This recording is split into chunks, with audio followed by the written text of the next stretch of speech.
Ай, як грубо зворшилося здання. Ти ж шляхетний хлопець. Дуже довго бадзяєшся з мужиками. Ці ж гэта кампанія для цябе. Не скарджуся, кинула Міхась, мне шмат не трэба. Істота зарагатала. Ад каго я чую? Яму шмат не трэба. Мне ж я памятаю зусім другое. Ты заўсёды любіў добрую здабычу, старое віно, маладых прыгожых кабет. Не адказваўся ад золата, срэбра ды камянёў. Праўда, спускаў так жа хутка, як і здабываў.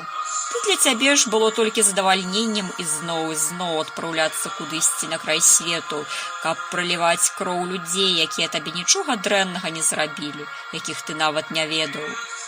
Гонар вёў цябе далёка за межай зведанага, дзе ты толькі не бываў, і ўсюды за табой цягнуўся крывавы след. І ты мне хочаш нешта сказаць?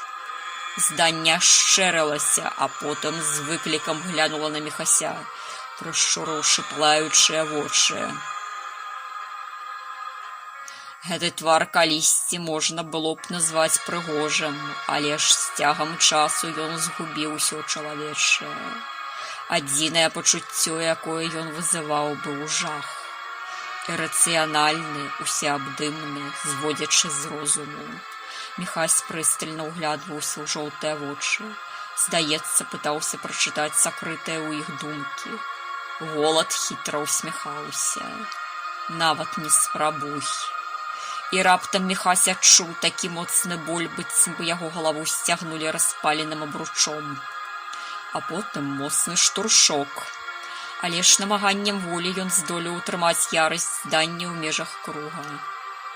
«Ты не выйдзеш», – проста сказаў ён. «Можаш нават не спрабаваць. Соль ды перац якімавы, але ж метал дужа цікавы. Гэта гвоздзі з гроба некага, каго табе не пераадолець, бо ён дужа далёка ад цябе». Істота ізноў ашчэрылася. «Нічога, мы сустрэнемся і хутка, я табе абяцаю. Калі ты гэта хочаш ведаць, то чуй, далёка я не сышоў». І зданне ізноў зарагатала. «Бо нешта трымае мяне тут. Чуеш? Ці дакладней нехта.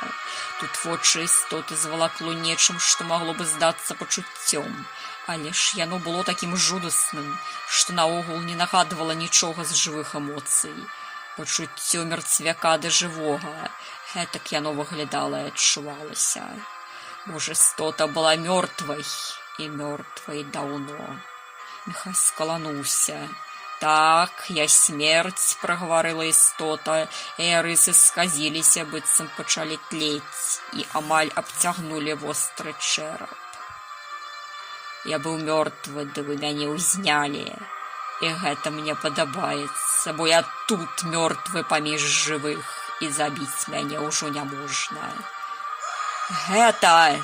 – тут пачвара працягнула да Міхася амулет, які ляжаў і ззяў белым металам.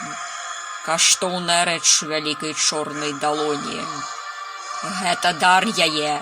Яна перадала яго Нікіфору, каб ён здолеў сабраць неўміручае войска са здання ўсей дзікай ахоты, каб па яе загаду выступіць туды, куды яна ўкажа.